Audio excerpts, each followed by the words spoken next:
ball is in America's court. I mean, they have to prove that they want to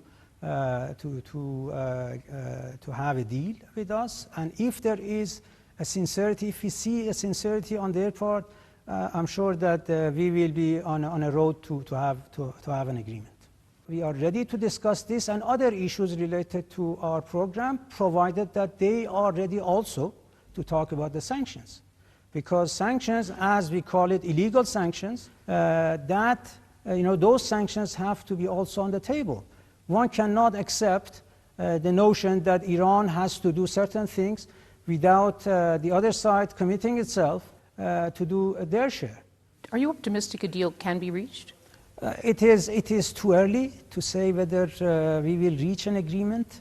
After one round, one cannot say for sure, bearing in mind the fact that we experienced a war in the middle of negotiations. So one meeting is not enough to assure us that the other side is serious. American military might is building in the region.